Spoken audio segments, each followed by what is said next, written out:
You hear a lot about red flags. I'm gonna give you the 3 red flags of being a people pleaser. Pay attention, okay? So red flag number 1, I see the good in people, okay? Red flag number 1, I see the good in people. Well, see, while that sounds like a really good thing, it's actually not. That's called idealization.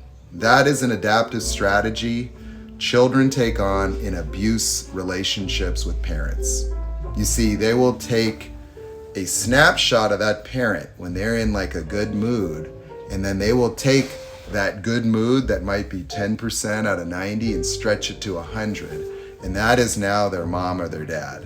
They do that to obscure the horror of their environment and give them hope for the future by having something to relate to. Number 2, I'm very understanding. Oh, you see what understanding is understanding is a mental strategy where reality hits you and you want to actually try to understand it and explain it and reframe it and create an alternate view of reality.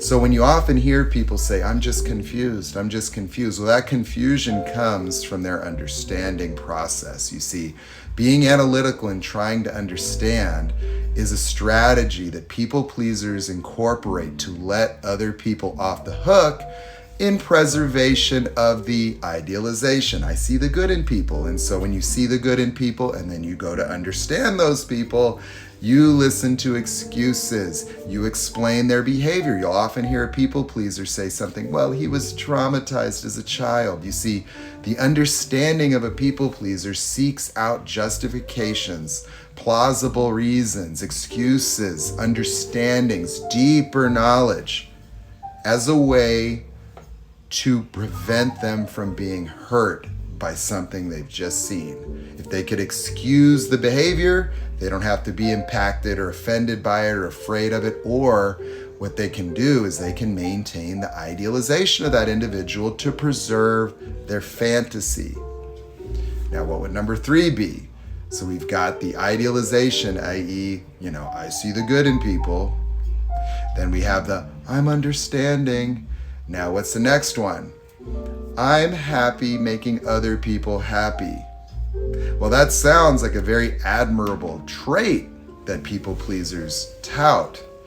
It's actually life sabotage, because it's not just as simple as they're happy because other people are happy. No, their happiness becomes contingent upon the happiness of others. That people pleasers need to fix other people to make them happy because they have this deep-seated sense of not being good enough, not deserving, and they have a hypervigilance. Their hypervigilance is because whether it was a good day or a bad day had to do with the moods of people in their environment, and because they came from a traumatic childhood, they had to pay attention to their parents' behaviors very carefully so they could strategize how to act, how to be in order to survive.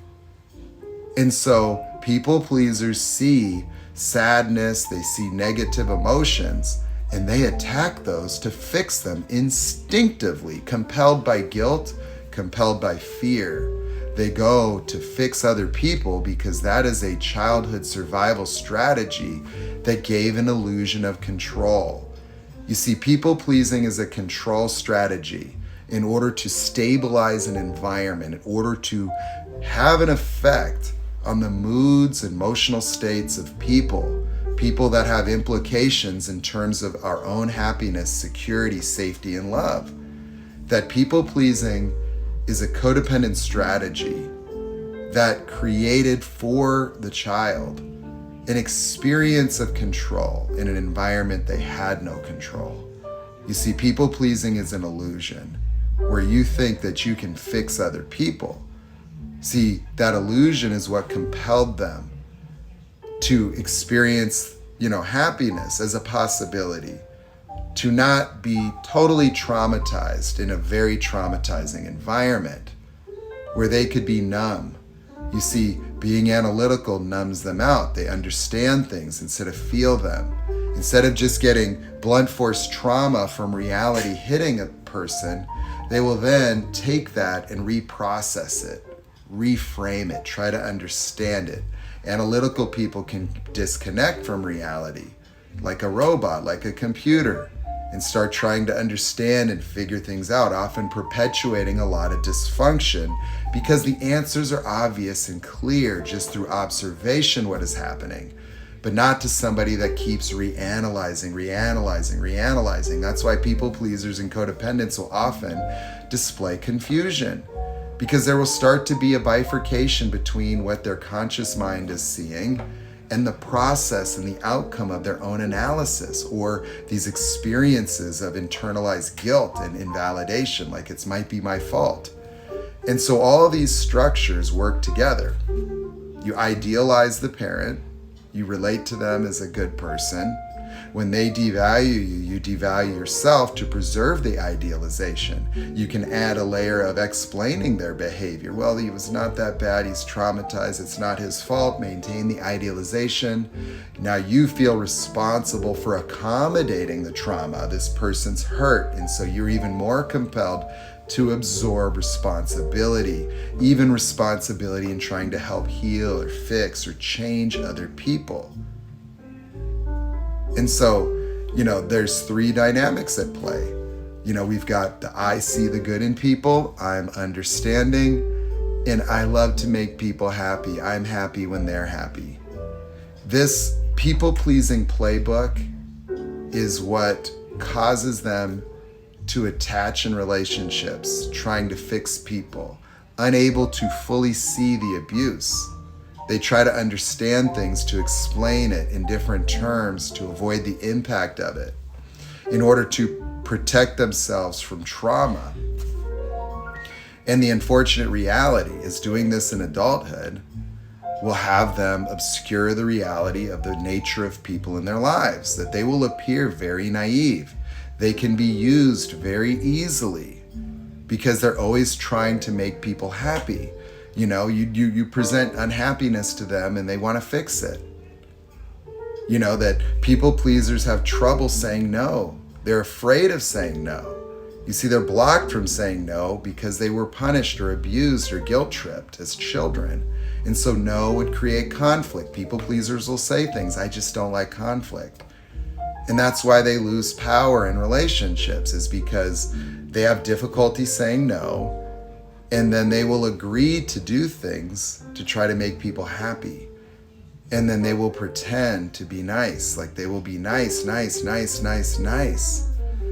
And they're absorbing so much disappointment, so much failure, so much ridicule, so much guilt and shame, and just a lifetime of accumulating that some of the saddest, most heartbroken people are people pleasers who sacrifice everything for everybody and never experience really any reciprocation. And so when somebody is people pleasing and they're in a relationship, understand that the way that they experience reality has an element of delusion, like subclinical delusion. It's not quite borderline personality disorder, but when they idealize people, they relate to that idealized person as a good person, and they don't allow themselves to see reality. And these are very compelling, very powerfully emotionally driven mechanisms that may be difficult for people to understand, that it doesn't make sense, because this can be a very intelligent person. This could be an educated person, and this could be somebody that's totally rational, but in the relationships, in the dynamics are driven emotionally, and the reality that they are seeing and experiencing outside of themselves will be very distorted. It will be patternized based on what they had to do as children. And so they will not see and experience things in a very accurate way, and that'll affect their decisions. And then you throw in there the emotional side where they're very attached to how that person made them feel because they don't feel love in a normal way anymore. They get very attached and clingy to those fantasies.